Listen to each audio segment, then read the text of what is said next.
오늘 저에게 주신 하나님의 말씀은 사도행전 2장 1절로 21절 말씀입니다. 신약성경 188페이지 사도행전 2장 1절로 21절 말씀 제가 봉독하도록 하겠습니다. 오순절 날이 이미 이름에 그들이 다 같이 한 곳에 모였더니 호련히 하늘로부터 급하고 강한 바람 같은 소리가 있어 그들이 앉은 온 집에 가득하며 마치 불의 혀처럼 갈라지는 것들이 그들에게 보여 각 사람 위에 하나씩 임하여 있더니 그들이 다 성령의 충만함을 받고 성령이 말하게 하심을 따라 다른 언어들로 말하기를 시작하니라. 그때 경건한 유대인들이 천하 각국으로부터 와서 예루살렘에 머물러 있더니 이 소리가 남에 큰 무리가 모여 각각 자기의 방언으로 제자들이 말하는 것을 듣고 소동하여 다 놀라 신기하게 여겨 이르되 보라, 이 말하는 사람들이 다 갈릴리 사람이 아니냐? 우리가 우리 각 사람이 난 곳 방언으로 듣게 되는 것이 어찌 됨이냐? 우리는 바데인과 메데인과 엘람인과 또 메소포다미아, 유다야와 갑바도기아, 본도와 아시아, 부르기아와 밤빌리아, 애굽과 및 구르네에 가까운 리비아 여러 지방에 사는 사람들과 로마로부터 온 나그네 곧 유대인과 유대교에 들어온 사람들과 그레데인과 아라비아인들이라. 우리가 다 우리의 각 언어로 하나님의 큰 일을 말함을 듣는도다 하고 다 놀라며 당황하여 서로 이르되 이 어찌된 일이냐 하며 또 어떤 이들은 조롱하여 이르되 그들이 새 술에 취하였다 하더라. 베드로가 11 사도와 함께 서서 소리를 높여 이르되 유대인들과 예루살렘에 사는 모든 사람들아, 이 일을 너희에게 알게 할 것이니 내 말에 귀를 기울이라.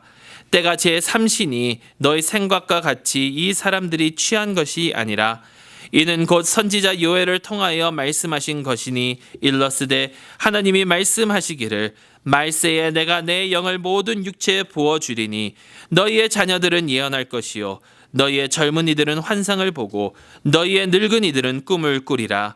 그때에 내가 내 영을 내 남종과 여종에게 부어주리니 그들이 예언할 것이요 또 내가 위로 하늘에서는 기사를 아래로 땅에서는 징조를 베풀리니 곧 피와 불과 연기로다. 주의 크고 영화로운 날이 이르기 전에 해가 변하여 어두워지고 달이 변하여 피가 되리라. 누구든지 주의 이름을 부르는 자는 구원을 받으리라 하였느니라. 아멘. 살아계신 하나님의 말씀입니다. 우리 잠시 기도하고 하나님 말씀 듣도록 하겠습니다. 사랑의 하나님 아버지, 37주년을 맞이한 저희 교회에게 다시금 말씀하여 주시니 감사합니다. 주님의 말씀을 들을 수 있는 귀 허락하여 주시고 말씀을 이해할 수 있도록 지혜 허락하여 주시고 그 말씀대로 실천하며 살아갈 수 있도록 저희와 함께 동행하여 주시옵소서. 오직 이 순간 주님의 진리만이 선포되기를 간절히 소망하오며 살아계신 우리 주 예수 그리스도의 이름으로 기도드리옵나이다. 아멘. 지난 37년 동안 저희 교회를 이끌어 주신 하나님께 감사드립니다. 그리고 앞으로도 하나님께서 저희와 함께하여 주시고 또 저희 교회를 이끌어 주시고 그래서 우리 교회의 이름에 맞는 예수 그리스도의 참 빛을 비추면서 나아가는 그런 참빛 교회가 될 수 있기를 주님의 이름으로 축원합니다. 저희 교회가 37년 동안 이렇게 올 수 있었던 것은 하나님의 은혜라고 생각합니다. 아니 하나님의 은혜밖에는 저희 교회가 이렇게 올 수가 없었겠죠. 한국에 나온 통계 중에 이런 통계가 있습니다. 한국에서 새로 개업하는 식당들, 식당 100개 중에 3년 뒤에 남아있는 식당이 약 3개 정도 된다고 합니다. 97개가 문을 닫는다라고 그러죠. 근데 개척한 후 3년 후에 자립하는 교회는 100개 교회가 개척을 하면 그 100개 교회 중 1개도 안 된다라고 합니다. 요즘 정말 많은 교인들의 숫자가 감소가 되고 또 많은 교회들이 문을 닫는 그런 상황 속에서 하나님께서 저희를 지켜주시고 지금까지 이끌어주신 것, 물론 좋을 때도 있었고 어려울 때도 있었고 정말 순탄하게 일이 풀리는 때도 있었고 힘들 때도 있었지만 그러한 와중 속에서 하나님께서 지금까지 이끌어주신 것은 분명 우리를 통해서 하나님께서 이루시고자 하는 것이 있음을 확신합니다.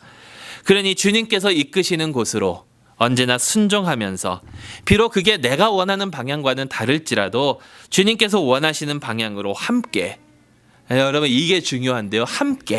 함께 나아갈 수 있기를 간절히 소망합니다. 그런 의미에서 주님께서 원하시는 이 신앙 공동체, 교회의 모습이 어떠한 모습인지 오늘 본문을 통해서 좀 살펴보고자 합니다. 여러분 교회를 어느 정도 다니신 분이라면 너무나도 잘 아는 그런 말씀이라고 생각을 합니다. 오순절 날 성령님께서 임하신 그 내용이고 많은 사람들이 이야기하기를 이것이 교회의 시작이다라고 이렇게 이야기를 합니다. 성령님께서 임하시고 또 사도들이 성령을 받아서 거기에 모인 신도들이 방언을 하기 시작을 했고 베드로가 일어나서 설교를 했고 그 설교를 듣고 3,000명이 예수님을 영접했고 이 세상이 지금까지 보지 못했던 그러한 사랑의 공동체가 형성된 그것이 바로 오늘 본문을 포함한 사도행전 2장의 내용입니다. 오늘 본문을 통해서 저희가 사실 이 신앙 공동체, 이 교회라는 모습이 어떠한 모습일까 함께 초점을 두고자 하는 것은요. 첫째로는 이 교회는 어떠한 사람들이 모이는 곳인가 했고요. 두 번째는 교회는 무엇을 하는, 이 사람들이 모였는데 도대체 무엇을 하는 공동체인가. 그리고 마지막으로 세 번째는 어떻게 하면 이러한 공동체를 우리가 이룰 수 있느냐를 함께 살펴보도록 하겠습니다. 첫째, 여러분 교회는 어떠한 사람들이 모이는 곳입니까? 어떠한 사람들로 구성이 됐는지 아십니까? 간단하게 얘기하면 별의별 사람들이 다 모이는 것이 교회입니다. 교회라는 것이 사실 장소가 아니고 건물이 아닙니다. 교회는 헬라어로 에클레시아라고 해서 모인다라는 그런 뜻을 가지고 있습니다. 교회는 사람들이 함께 모일 때에 형성되는 것이 바로 교회입니다. 근데 어떠한 사람들이 이렇게 모여서 교회를 형성하냐면 별의별 사람들이 다 모인다라는 겁니다. 차별 없이 이런 사람 저런 사람들이 다 모이는 곳이 바로 교회입니다. 오늘 본문에는 여러 언어 또 방언을 하는 사람들이 함께 모여서 교회를 형성했다는 것을 저희가 보게 됩니다. 9절에서 11절 말씀을 보면요. 우리는 바데인과 메데인과 엘람인과 또 메소포타미아, 유대와 갑바도기와 본도와 아시아, 부르기아와 밤빌리아, 애굽 및 구레네에 가까운 리비아 여러 지방에 사는 사람들과 로마로부터 온 나그네 곧 유대인과 유대교에 들어온 사람들과 그레데인과 아라비아인들이라. 그럼 이것을 뭐라고 또 누가는 얘기했냐면 온 천하의 사람들이 다 이렇게 모였다라고 이야기를 합니다. 그 시대에 사람들이 알고 있었던 세상의 끝까지 있는 그곳에서 이런 많은 사람들이 함께 모였다라는 겁니다. 다른 문화, 다른 언어를 쓰는 사람들이 다 함께 모였습니다. 물론 이들은 다 유대인들이거나 유대교에 입교한 자들입니다. 오순절이 유대교의 3대 절기이기 때문에 예루살렘으로 그 절기를 지키러 올라왔고요. 물론 시간이 지나면서 이방인들이 이 공동체에 포함이 되기는 하지만 지금 현재 상황 속에서는 유대인들이지만 다른 곳에 흩어져 있었던 그러한 유대인들이 함께 모였다라는 겁니다. 이 사람들은 다른 지역으로 이런 이유 저런 이유 때문에 가게 되었고 그곳에서 정착하면서 살고 있던 소위 말하는 이민자들입니다. 다른 문화와 다른 언어 가운데 살면서 그곳의 삶에 익숙해지는 그러한 사람들이죠.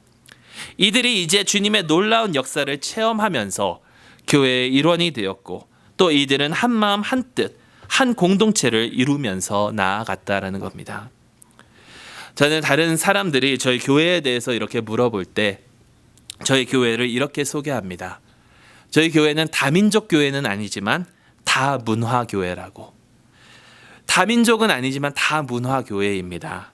많은 사람들이 다민족 다문화를 섞어서 쓰고는 하는데 사실 저희 교회가 다 대부분이 한국 분들이고 한국인의 피가 섞여 있는 그런 분들인데 그들 가운데 문화가 다 다르다는 겁니다. 1세와 2세 또 3세가 함께 신앙생활을 하는 신앙 공동체라는 것이죠. 여러분 사실 1세 이민자라고 하시는 분들 사이에서도 문화가 참 많이 다릅니다. 70년대에 오신 분들하고 불과 한 2년 전에 온 분들하고 똑같이 1세는 이민 1세는 1세지만 문화가 확연히 다른 것을 저희가 보죠. 언어도 다릅니다. 언어도 다르고 그렇지만 이렇게 다르기 때문에 따로따로 나누어서 가는 것이 아니라 한 교회로 함께 나아가는 것이 진정한 교회의 모습이라고 생각을 합니다. 서로의 차이점을 극복하기 위해서 서로 배려하고 양보하면서 나아가는 것, 그것이 참 교회의 모습이 아닐까요? 교회는 참 여러 가지 사람들이 모인 곳입니다. 그런데 언어와 문화만 다른 사람들이 모인 곳이 아닙니다. 또한 다른 성격을 가진 사람들이 모인 곳입니다. 여러분 예수님의 제자들을 한번 보시기 바랍니다. 제자들 가운데도 별의별 사람들이 다 있습니다. 나다니엘은 요즘 말로 하면 미신적이거나 굉장히 광신도적인 그러한 사람입니다. 예수님께서 나다니엘에게 빌립이 너를 부르기 전에 네가 무화과 나무 아래 있을 때에 보았노라라고 딱 말씀하시니까 즉시 대답하여 말하기를 랍비여 당신은 하나님의 아들이시요 당신은 이스라엘의 임금이로소이다. 예수님께서 그 한마디 딱 하셨는데 전적으로 믿은 사람이 나다나엘이에요. 근데 이렇게 무조건 믿는 그러한 광신도적인 그러한 나다니엘이 있는가 하면 의심부터 하는 자도 예수님의 제자 가운데는 있었습니다. 도마는 내가 그 손과 발의 못자국과 또 허리의 상처를 보고 만져보기 전에는 절대로 믿지 못할 것이다 라고 했죠. 그거에 반해 요한은 이성주의자입니다. 요한은요 머리를 쓰고 머리로 생각하는 그런 자입니다. 요한복음 21장에 낚시를 하는데 예수님께서 그 바닷가에서 이쪽으로 그물을 던져라. 그래서 그물을 명령하신 대로 던지니까 많은 물고기를 잡았지 않습니까? 근데 요한은 정확해요. 153마리. 누가는 약 120여 명 이랬는데 그런 거를 못 보는 게 요한이에요. 153마리 딱 정확하게. 그러면서 그것을 가지고 생각을 하면서 제일 먼저 주님이시다라고 말한 사람이 요한입니다. 근데 요한의 반대로 베드로는 이론보다는 행동이 먼저 앞서는 자죠. 겉옷을 다 벗고 물로 뛰어들어서 주님께로 수영해서 간 사람이 베드로죠. 여러분 이렇게 여러 가지 성격을 가진 자들이 하나로 모여서 함께 이루어가는 공동체가 바로 교회입니다. 교회란 다양한 사람들이 모여서 함께 나아가는 곳입니다. 어떤 교회는 1세만 또 어떤 교회는 2세에만 초점을 두려고 하지만 건강한 신앙 공동체의 모습은 1세이건 2세이건 3세이건 영어권이건 한어권이건 한국인이건 아니건 다 함께 나아가는 그러한 모습이 진정한 건강한 교회의 모습이다라는 것입니다. 물론 쉽지는 않습니다. 어렵습니다. 때론 정말 이렇게 해야 되나라는 그런 생각이 들 때도 있습니다. 하지만 이렇게 다양한 사람들을 함께 한 교회로 불러주신 분이 바로 우리 주님이십니다. 그렇기 때문에 내가 저 사람과는 다른 언어를 하고 내가 저 사람과는 다른 문화권에서 생활을 하고 내가 저 사람과는 성격이 완전히 다른다 할지라도 각자 서로 이해를 하고 서로 양보하고 서로 사랑하며 함께 나아가야 된다라는 것이죠. 여러분 그렇다면 이렇게 여러 종류의 사람들이 모인 이 신앙 공동체, 이 신앙 공동체가 하는 일이 과연 무엇인가? 이 신앙 공동체가 하는 일, 교회가 해야 되는 일이 과연 무엇이냐라는 것이죠. 오늘 사도행전 2장을 보면 교회가 해야 되는 일은 말하는 일입니다. 말하는 것. 사도행전 2장의 내용은 말하고 듣는 것의 반복입니다. 사도들과 제자들이 다른 언어로 방언으로 말하고 그것을 그곳에 있는 사람들이 듣고 또 베드로가 말하고 그것을 사람들이 듣고 사실 이게 2장뿐만이 아니라 계속해서 이어져 가는 거죠. 바울이 말하고 거기에 있는 사람들이 듣고 말하고 듣고 말하고 듣고 교회가 해야 되는 것은 말하는 것이에요. 근데 말해야 된다라고 해서 아무거나 말하면 안 된다라는 것이죠. 참 우리는 참 쓸데없는 말을 할 때가 많습니다. 쓸데없는 말을 하다 보니까 서로 상처가 되고 감정이 상하게 될 때가 많다라는 거죠. 어떤 그런 여러 프로그램들을 보면 남자와 여자의 차이에 대해서 얘기하면서 과학적으로 여자들이 남자보다 언어를 훨씬 더 많이 사용한다라고 그래요. 그게 몇 단어, 몇백 단어가 아니라 거의 10,000단어 이상 하루에 10,000단어 이상 여자들이 더 많이 사용한다라고 그래요. 그래야만 여자들이 스트레스가 풀린대요. 예.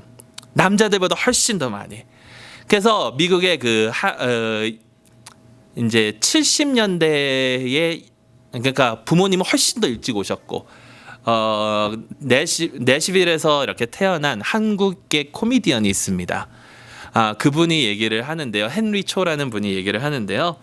여자들이 얼마나 말을 많이 하면 때로는 그 말을 듣고 싶지 않을 때가 있다라고 하면서 자기 아내가 이렇게 물어본대요. 이 커튼 좋아요? 그러면 좋아 그렇게 대답을 한대요. 무엇이 좋은데요? 그러면 아니 안 좋아. 둘 중에 하나는 설명을 안 해도 되지 않을까? 네. 근데 말을 하고 안 하고를 사실 떠나서 무슨 말을 해야 되는지가 중요합니다. 그리고 그 말을 어떻게 해야 되는지가 중요합니다. 여러분 똑같은 말을 한다 하더라도 어떻게 하느냐에 따라서 받아들이는 사람이 다르게 받아들이기 때문입니다. 똑같은 말을 하지만 어떻게 말을 하느냐에 따라서 기분 좋게 말이 들릴 수도 있고 안 좋게 들릴 수도 있다는 것이죠. 기분 좋게 말하는 것이 지혜이고 성숙한 자의 모습입니다. 그렇다면 여러분 무엇을 얘기해야 합니까? 우리가 해야 되는 말이 무엇인가? 11절 말씀에 우리가 다 우리의 각 언어로 하나님의 큰 일을 말함을 듣는도다. 여러분 교회가 말해야 되는 것이 바로 이것입니다. 하나님의 큰 일.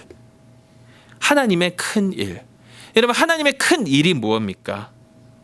베드로가 이 큰 일을 너희에게 설명하겠다라고 하면서 말을 하는데 요엘 선지자의 말씀을 인용하면서 쭉 이야기합니다. 그러면서 그가 맺는 결론이 21절에 나옵니다. 누구든지 주의 이름을 부르는 자는 구원을 받으리라. 여러분 결국 이것은 무엇이냐면 하나님께서 하시는 그 큰 일, 그 구원의 그 사역, 교회가 말해야 되는 그 하나님의 큰 일은 바로 복음이라는 거예요. 사람들이 주의 이름을 불러 구원을 받을 수 있도록 우리가 얘기하고 우리가 말해야 되는 것은 바로 복음이다라는 것입니다. 요엘 선지자의 말씀을 살펴보면 자녀들이 예언하고 젊은이들은 환상을 보고 늙은이들은 꿈을 꾸고 남종과 여종들은 예언한다라고 하였습니다. 여러분 예언하는 것이 무엇입니까? 예언은 미래에 어떤 일이 나타날지를 예측하고 무슨 일이 생길까 그것을 말하는 것이 예언이 아닙니다. 예언은 하나님의 말씀, 하나님의 뜻, 하나님의 진리를 선포하는 것이 예언입니다. 환상을 보고 꿈을 꾼다라고 했습니다. 환상을 왜 보고 꿈을 왜 꾸게 됩니까? 여러분 사도행전에 환상과 꿈이 나오는데요. 예를 들면 베드로가 환상을 봅니다. 그 천막에 여러 가지 더러운 짐승들이 있어서 그것이 하늘로부터 내려오는 그 환상을 보게 되죠. 그러면서 이것을 네가 일어나 먹으라.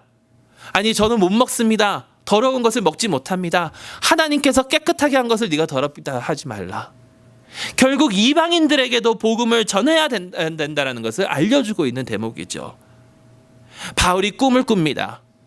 마게도니아의 어느 한 사람이 우리에게도 와 주십시오라는 그 꿈을 꾸고 그래서 마게도니아의 큰 도시 중 하나인 빌립보로 가게 돼서 거기서 르디아를 만나 빌립보 교회를 세우게 되죠. 여러분 예언이건 환상이건 꿈이건 하나님의 뜻을 선포하고 복음을 선포하기 위한 도구라는 것입니다. 근데 요즘 너무나도 많은 사람들이 이상한 예언을 듣고 현혹이 돼요. 이상한 꿈을 꾸고 그것이 진리인 마냥 말하고 다니는데 여러분 물론 하나님께서 특별한 계시를 주실 수 있습니다. 하지만 하나님께서 주시는 그런 계시들은 먼저 하나님의 말씀에 확인하고 이것이 주님의 복음을 선포하고 주님의 나라를 확장하는 데에 적합한 것인지를 분별해야 된다는 것입니다. 복음을 하나님의 나라의 메시지를 말할 수 있는데 힘을 쓰는 저희 참빛교회가 될 수 있기를 주님의 이름으로 축원합니다. 마지막으로 결론으로, 그럼 이런 공동체를, 함께하는 공동체, 그리고 주님의 복음을 말하는 이런 공동체를 우리는 어떻게 이루면서 살아갈 수 있을까요? 단도직입적으로 말씀드리면 우리 스스로는 불가능합니다. 오늘부터 나와 좀 다른 사람들, 나와 성격이 다른 저 사람과 내가 이제 좀 더 잘 지내고 내가 하는 말이 하나님 나라에 유익한 말이 되도록 해야지, 아무리 결단하고 나아간다 하더라도 우리는 넘어질 수밖에 없다라는 것이죠. 여러분, 나와 전혀 다른 사람과 함께 지내는 것이 얼마나 힘든지 아십니까? 남을 헐뜯는 말은 쉬워도 건설적인 말을 하는 것이 얼마나 힘든지 여러분 너무나도 잘 아시지 않습니까? 내가 결단해서는 불가능하다라는 것입니다. 그렇다면 도대체 어떻게 이러한 신앙 공동체를 이루면서 살아갈 수 있을까요? 여러분, 오늘은 창립 주일이기도 하지만 교회력으로 보면 성령 강림 주일입니다. 우리와 다른 사람들과 모여서 한 공동체를 이루고 하나님의 큰 일을 선포하며 나아갈 수 있는 방법은 오직 성령의 능력으로 말미암은 것입니다. 베드로 14절에 베드로가 이렇게 얘기를 하죠. 베드로가 11 사도와 함께 서서 소리를 높여 이르되, 여기서 우리가 한글로 읽으면 그냥 미스하고 넘어가는 그 단어가 있어요. 이르되. 여기서 말하는 이르되는 다른 곳에서 말하는 이르되와 다릅니다. 여기서 나온 이르되라는 그 단어는 아포토텐고마이라는 그런 단어인데요.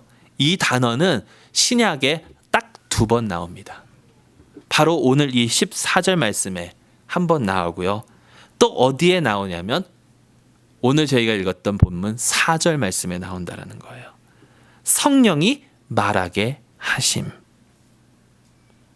그러니까 결국 베드로가 말하는 것은 성령이 말하게 하시는 것을 말했다라는 거예요. 성령이 하시는 일입니다. 성령이 오셔서 가능한 일입니다. 성령께서는 우리로 하여금 예수 그리스도를 믿고 따르는 데 도우시는 그런 일을 하시는데, 그분이 임하실 때에 이러한 공동체를 만들 수 있고 이러한 복음을 전하며 나아갈 수 있는 공동체가 될 수 있다라는 것이에요. 성령이 충만할 때 우리는 예수 그리스도의 사역을, 예수 그리스도께서 하신 일을 더 정확히 알게 됩니다. 예수 그리스도께서 십자가 위에서 그분과 전혀 다른, 그분과는 본질적으로 다른 우리를 위하여 자신을 희생시키신 그 일, 십자가 위에서 손을 벌려 우리를 받아주시는 그 일. 얼마 전에 어느 목사님의 설교를 들으니까 요한복음 21장을 가지고 설교를 하셨는데요. 베드로에게 내 양을 먹이라 예수님께서 3번 말씀하시지 않으셨습니까?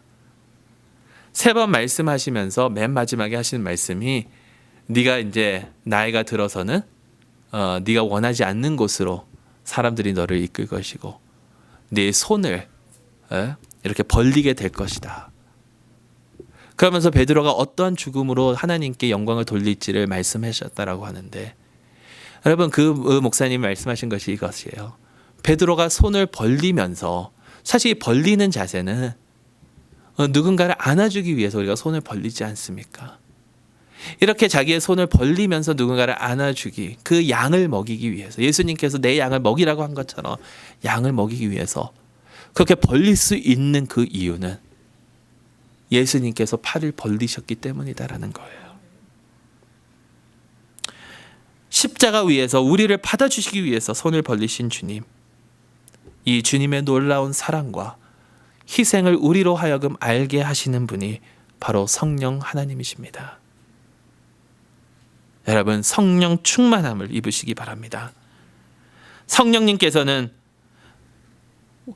전혀 다른 우리를 하나로 부르시고 주님의 큰 일을 말하게 하시는 분이십니다. 이 성령 하나님을 통하여 앞으로 40주년, 50주년, 아니 주님이 오시는 그날까지 참된 교회의 모습으로 하나님께 영광 돌리는 참빛 교회, 저희 모두가 될 수 있기를 주님의 이름으로 축원합니다. 기도하겠습니다. 하나님 아버지 감사합니다.